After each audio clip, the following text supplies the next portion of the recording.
నేను పేరు చెప్పను, నాకు ఒక క్లోజ్ ఫ్రెండ్ ఉన్నాడు బాంబేలో, సునీల్ గారికి కూడా బాగా పరిచయం. హీఈస్ ఎ పీడియాట్రిక్, బాంబేలో సార్ బెంగళూరులో, he's a pediatric surgeon. He was born with multiple anomalies. Seriously? Yes, he was born with multiple anomalies. పాపం మల్టిపుల్, కిడ్నీ సంబంధించి, స్పైనల్ కార్డ్కి సంబంధించి, motion problem. So he was born with multiple anomalies. He's a pediatric, he's one of the best pediatricians in Bengaluru now. నేను అతను ఎయిమ్స్లో కలిసి చేశాము. So nice. He's one of the few guys I call yes brother directly. Okay. So మేము phone చేస్తే brother అనే అంటాం. So వాడు చెప్తాడు జోక్గా, రే అప్పట్లో స్కాన్లు ఇట్లా ఉండుంటే నన్ను అసలు పుట్టనిచ్చి ఉండేవాళ్ళు కాదు, ఆయన బతికినిచ్చండి, నన్ను ముందే చంపేసి ఉండేవాళ్ళు, పుట్టక ముందే నన్ను చంపేసి ఉండేవాళ్ళు అంటే. నిజమే కదా. ఇప్పుడు ఇన్ని అనామలీస్ ఉన్నాయని మీకు ఆ 20 వీక్స్ స్కాన్లో తెలిస్తే 24 వీక్స్ వరకు మనకు అబార్షన్ ఛాన్స్ ఉంది కదా ఇప్పుడు లీగల్గాను. పుట్టుకని లేపేస్తారు అని చెప్తున్నా మామూలుగా. అలాంటిది ఆయన పెరిగి పెద్దయి, వాడు is a pediatric surgeon, he's one of the best in Bengaluru.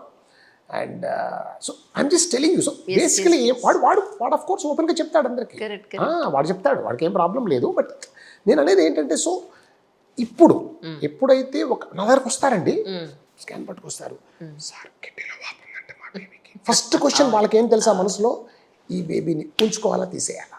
బాబా చిన్న దానికే ఏమైపోతుందని భయం. ప్రాబ్లం ఎక్కడొస్తుందంటేనండి, అందరూ ఎవరు రెస్పాన్సిబిలిటీ తీసుకోరు. ఇప్పుడు ఎవరైనా సరే, ఇప్పుడు మనం అభయముద్ర ఇవ్వలేం కదా, అంతే కదండి. వీటబెట్టి ఏం కాదులేమ్మా నేను ఉన్నానని మనం చెప్పలేం. అవును అవును. పెరగచ్చు, పెరిగి తర్వాత ఆపరేషన్ కూడా పడచ్చు, పుట్టిన తర్వాత అయిపోయింది. మీరు క్యాజువల్గానే ఒక్క మాట అక్కడ రిజిస్టర్ అయిపోతుంది. ఇంకా దాని నుంచి మదన స్టార్ట్ అవుతుంది వాళ్ళ పాపం. నేను I see this every day, I really empathise with the parent. నేను ఐ స్పెండ్ మోర్ టైం వాళ్ళకి ధైర్యం ఇవ్వండి. కండిషన్ పక్కన పెట్టండి అమ్మా, అదేం లేదు, ముందు అసలు మీరు టెన్షన్ పడద్దు. ఐ టెల్ ద మదర్, మీరు టెన్షన్ పడ్డారంటే టెన్షన్ వల్ల బేబీకి ప్రాబ్లమ్స్ వస్తాయి. మదర్ సంతోషంగా ఉంటే బేబీ గ్రోత్ బాగుంటుంది, మదర్ టెన్షన్ పడితే బేబీకి ప్రాబ్లమ్స్ వస్తాయి. కాబట్టి మీరు టెన్షన్ పడకండి, మీరు ఆలోచించండి. 90 to 95% ఛాన్స్. ఆఫ్ కోర్స్ స్కాన్స్లో కొంచెం ఎక్స్పీరియన్స్ ఉన్న వాళ్ళు జాగ్రత్తగా స్కాన్స్ చూసి, ఇన్ బిట్వీన్ ద లైన్స్ చూసి, అవసరమైతే again I call that fetal medicine specialist and discuss with them. ఇంకా అవసరం అనిపిస్తే సెకండ్ ఒపీనియన్ కోసం ఇంకొక ఫీటల్ మెడిసిన్ వాళ్ళ దగ్గర చేయిస్తాను, డిస్కస్ చేసి. అప్పుడు పక్కన పెట్టుకుని, నిజంగా ఇదేమన్నా కొంచెము సీరియస్ అంటే అయ్యే అవకాశం ఉన్నది అంటే probability, we're talking about probability ఉన్నది అంటే వాళ్ళకి నేను చెప్తాను. బట్ 90 to 95% కేసెస్లో ఐ టెల్ దెమ్, అమ్మ ఏమీ కాదు, మోస్ట్ ఆఫ్ ద టైం తగ్గిపోతుంది. Imagine, are you more likely to be 95% or 5%? Red flags ఉంటాయి కొన్ని, ఇవి ఉంటే స్కాన్లో it indicates a more serious problem అని. ఆ రెడ్ ఫ్లాగ్స్ ఏమీ లేవు. అలాంటప్పుడు మీరు వర్రీ అవ్వద్దు. వాళ్ళకి ఆ ధైర్యం చెప్పడం చాలా ఇంపార్టెంట్. లేకపోతే వాళ్ళు ఈ టెన్షన్లోనే ఆ parents they may take extreme steps also. Absolutely sir. ఒక నార్మల్ అంటే నార్మల్ బేబీని మీరు you are you know kind of doing something అంటే ఇట్స్ వెరీ బ్యాడ్.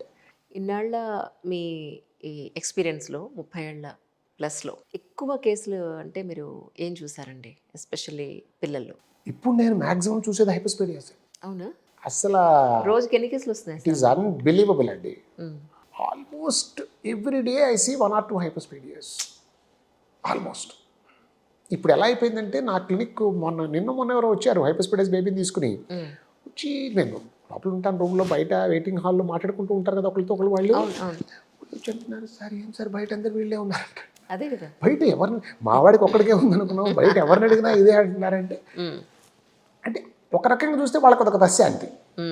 అవునవును. అబో, ఎందుకంటే ఇది ఒక్కళ్ళనే కాదు, ఇంకా చాలా మంది ఉన్నారు, ఒక సపోర్ట్ సిస్టమ్. దాన్ని సీక్రెట్గా ఉంచేసుకుంటారు చాలా మంది కదా. దీన్ని ఎవరు కూడా they don't expose. I have seen extreme cases hypospadias. అంటే నేను ఎందుకు హైపోస్పీడ్ గురించి అంటున్నానంటేనండి, ఒకటి it's a very common problem. మేము చదువుకునే రోజుల్లో వాళ్ళు ఏమనేవాళ్ళంటే, 1 out of every 250 to 300 boys అనేవాళ్ళు. అంటే 3 to 4 బాయ్స్ అవుట్ ఆఫ్ 1000. 1000 మంది మగపిల్లల్లో 3-4. ఇప్పుడు current statistics are indicating 5 to 6 out of 1000. It is almost doubling. US నుంచి మొన్న ఒక పేపర్ వచ్చింది, మన దగ్గర స్టాటిస్టిక్స్ లేవు ఎంతమంది పుట్టారు, వాళ్ళ ఎంతమందికి ఇది ఉందని. మన యుఎస్ నుంచి కొన్ని స్టేట్స్, అంటే వాళ్ళు స్టేట్స్ వైజ్ స్టాటిస్టిక్స్ ఇస్తే కొన్ని స్టేట్స్లో ఐ వాజ్ అమేజ్డ్ అండి, 8 to 10%. బాబా బాబా 8 to 10% కొన్ని స్టేట్స్లో ఐ వాజ్ అమేజ్డ్. అంటే somehow it is increasing, we don't know why. And I never think that it is a good news for people like me. Just because I do more of this, it's definitely not good news, because what is not good for the world is not good for anybody. Right. So individual important కాదు. Correct. So అది ఒకటి. రెండు, it is not only a problem of the child, but it is a family problem. Yeah. It is a social problem. Absolutely. It is not Correct. as simple as that. Correct. I have seen children and becoming older and adolescents who had suicidal tendencies because of this. అయ్యో. Yes, I have seen entire families become psychotic. My God. అంటే ఒక uncle ఒక ఆయన నా clinic 2-3 years ago ఒక అతను నా క్లినిక్లోకి వచ్చాడు. ఆయన ఎక్కడో ఆర్మీలో పనిచేస్తాట. వచ్చి, సార్ మా అన్నగారు అబ్బాయికి ఇట్లా ప్రాబ్లం ఉందండి. సరేనండి, వాళ్ళు ఎక్కడున్నారు సార్? వాళ్ళు బయట కూర్చున్నారు.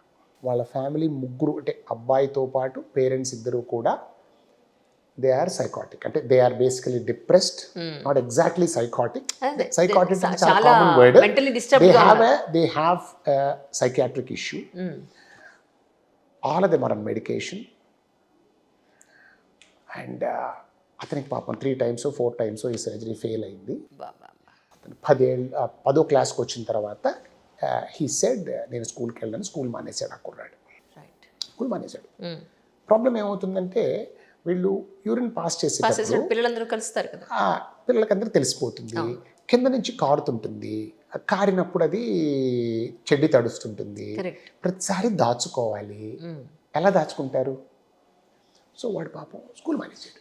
అయ్యో. స్కూల్ మానేసేటప్పటికి ఆయన వచ్చాడు. ఆయన వచ్చి, సార్ మీరు ఏమైనా చేయగలరా అన్నాను. అసలు వాడిని చూస్తే కదా నేను చెప్పేది, ఏమైనా చేయగలను చేయలేను, చూస్తే కదా నేను చెప్పేది. నేనేమీ చెప్పలేను, బట్ ఒకటి చెప్పగలను. ఇప్పుడు మాకున్న ఎక్స్పర్టీస్ తోటి, fortunately are unfortunately, failed cases నేను చాలా హ్యాండిల్ చేస్తాను. యాక్చువల్గా రీసెంట్గా యూఎస్ ఎవరో సర్జరీ చేసి ఫెయిల్ అయినా కూడా మీరు సక్సెస్ చేసిన సందర్భాలు చాలా ఉన్నాయి. నేను అవి చాలా ఎక్కువ హ్యాండిల్ చేస్తుంటాను. నేను ఎక్కువ యూఎస్ నుంచి వాళ్ళు they were writing a book on pediatric urology. So అక్కడ వాళ్ళ ఎడిటర్స్ స్పెసిఫిక్గా ఈ ఫెయిల్డ్ హైపోస్పేడియాస్ మీద వన్ ఆఫ్ ద ఆథర్స్గా నాకు పంపించారు. అది మొన్న రాసి కంప్లీట్ చేసి పంపించాను ఆ chapter. 90% of even the badly failed cases we can make them all right. 100% ఎవరూ చెప్పలేరు. ఫస్ట్ టైమే 100% చెప్పలేమంటే ఇంత కాంప్లెక్స్ కేసెస్లో చెప్పలేమండి. బాబుని చూస్తే కానీ నేనేం చెప్పలేను. ఆ బాబేమో లోపలికి రాడు. అయ్యో. అతను అంటాడు, సార్ ఇక్కడ దాకా తీసుకొచ్చాను కానీ లోపలికి తీసుకురాలేను అంటాడు. I said, then I'm sorry, you please take him home, convince him, then come back.